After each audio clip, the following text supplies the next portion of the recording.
Halo, nama saya Wisnu Bayu.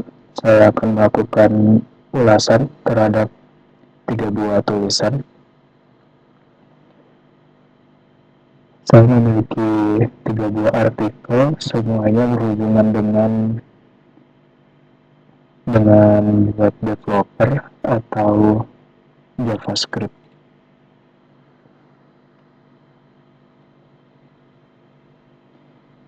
Ini artikel pertama, perkembangan game Pac-Man interaktif dengan pemanfaatan teknologi JavaScript.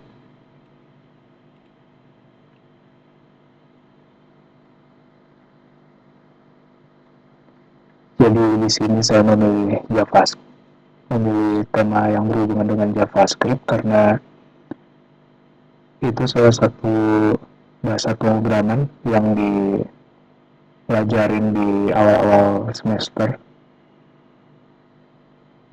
perkuliahan. Jadi pasti banyak orang-orang yang familiar dengan JavaScript. Lalu di sini membahas tentang pengembangan game Pac-Man. Jadi pembahasan menarik karena berhubungan dengan game.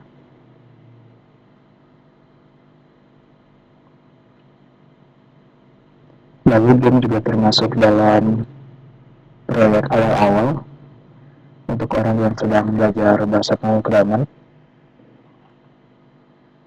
Jadi ini artikel yang menarik untuk dibaca.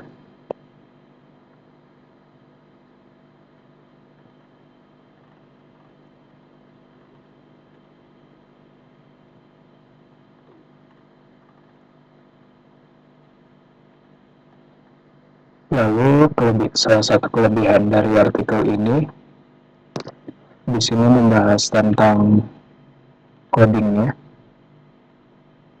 Seperti ini ada variabel map. Di sini ada 0, 1, sama 2. Ini untuk menggambarkan ini. Berarti 1 itu wall, 0 itu jalannya, ini. 2 itu mungkin variabel karakternya. Variabel lain seperti untuk poin dan lain-lain.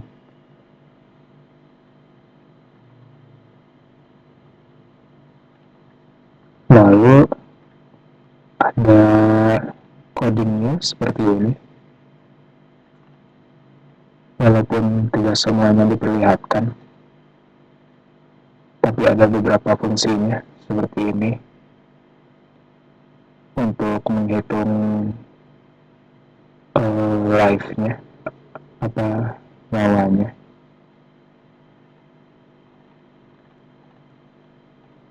Lalu kelebihan selanjutnya, mereka melakukan uji coba program seperti ini. Ini ada device yang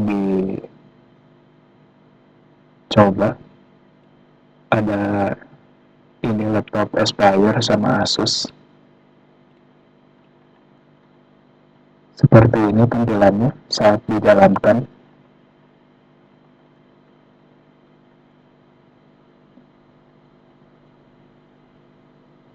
Lalu untuk kekurangan, artikel ini membahas tentang sprite karakter seperti ini, tapi kurang menjelaskan sprite ini dapat didapatkan dari mana seperti itu. Jadi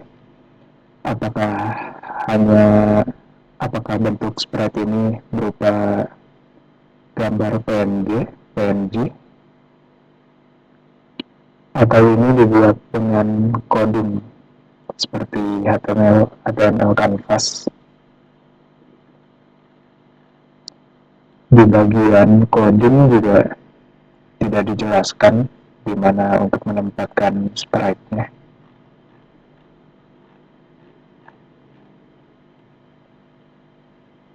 Di sini hanya menjelaskan menempatkan map, sprite-nya tidak dijelaskan.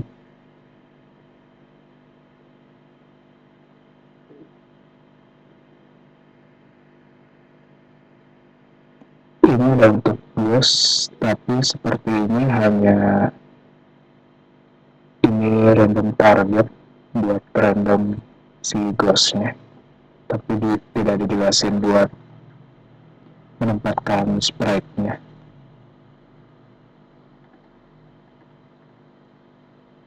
Seperti itu sih. Itu saya rasa hal yang penting untuk dibahas karena mereka menggunakan bahasa JavaScript. Jadi untuk menentukan bagaimana format yang baik untuk digunakan di JavaScript untuk sprite-nya.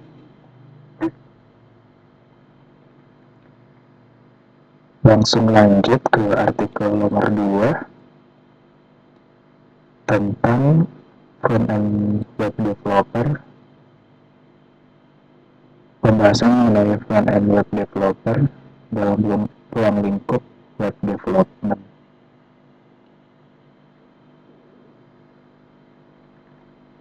Jadi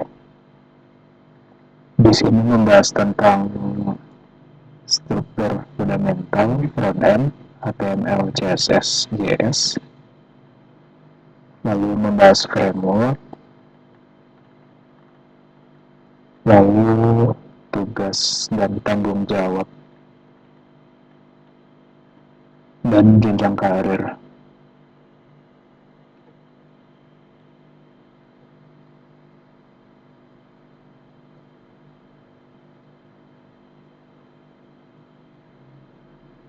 Di sini ada pengertiannya secara singkat tentang masing-masing fundamentalnya.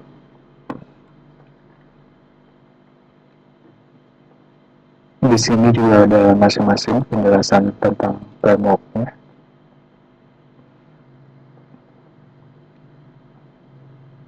Ini termasuk salah satu kelebihan artikelnya, jadi review secara singkat bagaimana beberapa hal tentang web developer.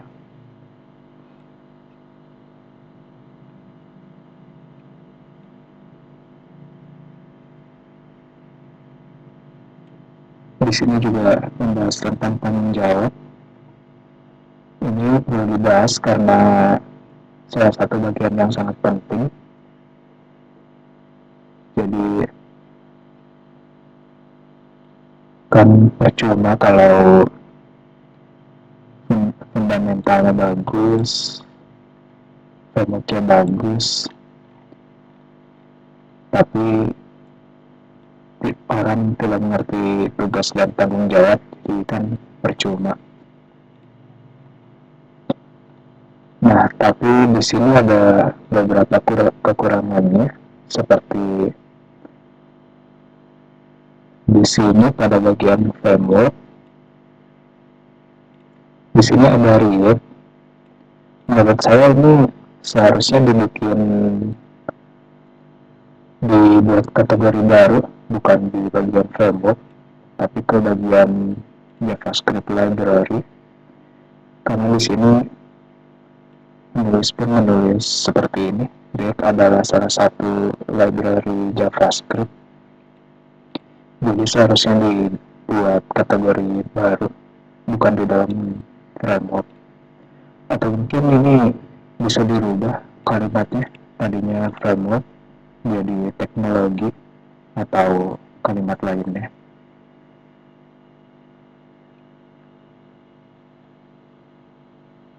Seperti itu saja.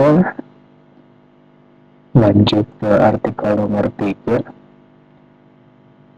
Judulnya pemantauan kasus penyebaran COVID-19 berbasis website menggunakan framework React.js dan API.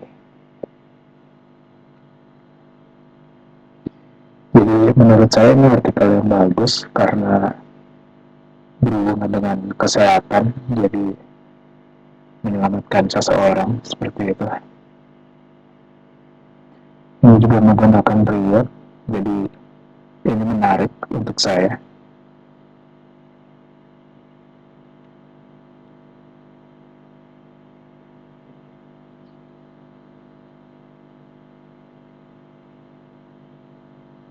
sini ada beberapa pengertiannya.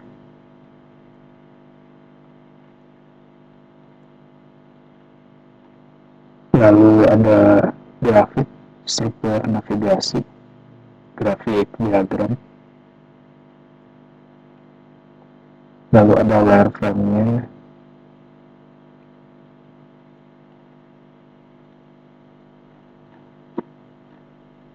Seperti ini. Ini salah satu kelebihan artikelnya, ada wireframe. Ini home sama info di aplikasi ini. Hotline, hoax. Lalu diperlihatkan prototipe-nya. Seperti ini kira-kira aplikasinya.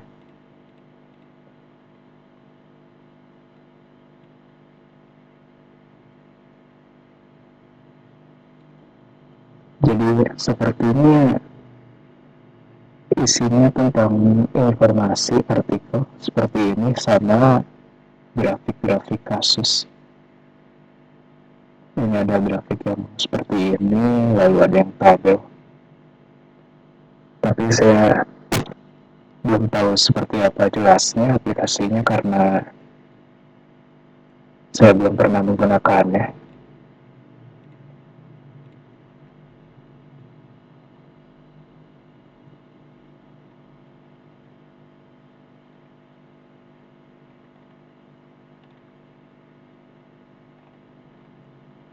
Seperti ini ada juga potongan kodenya.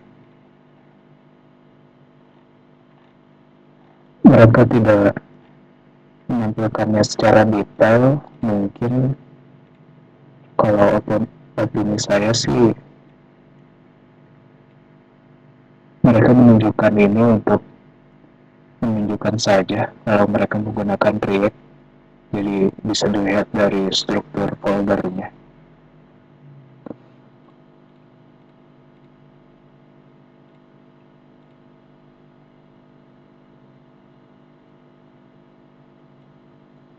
Lalu untuk kekurangannya, di sini saya menuliskan tentang API.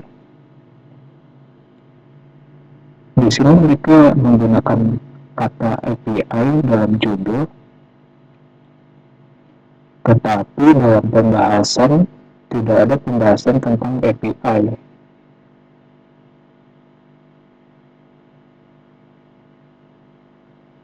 Ini sudah saya cek, tidak ada bahasan tentang API-nya.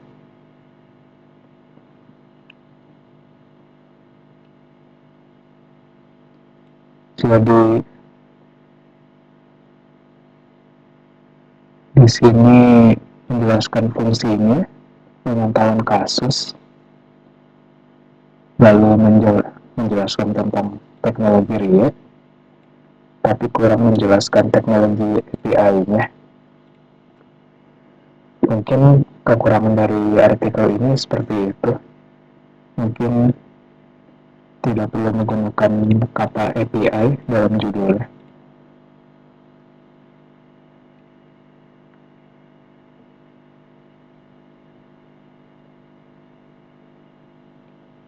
Lalu di sini memang website-nya berfungsi untuk pemantauan kasus. Tetapi di dalam artikel tidak menjelaskan tentang pemantauan kasusnya, hanya menjelaskan tentang uji coba website. Seperti ini, uji coba website ada di bagian hasil pembuatan 3.6. Ini ada beberapa screenshot dan uji coba. Tapi dalam uji coba tidak menjelaskan tentang pemantauan kasusnya, tetapi hanya uji coba dalam beberapa browser.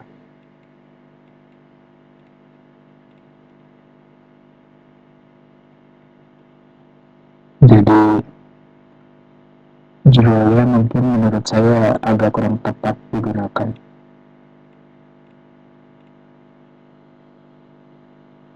Seperti itu saja review 3 buah artikel dari saya.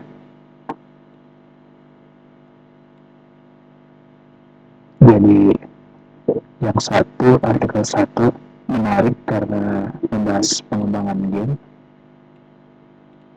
Yang artikel nomor 2 membahas tentang web developer. Ini menarik karena ada membahas tugas tanggung jawab dan juga jenjang karir. Lalu artikel nomor 3 menarik karena membahas tentang pemantauan kasus. Baik, seperti itu saja dari saya. Terima kasih.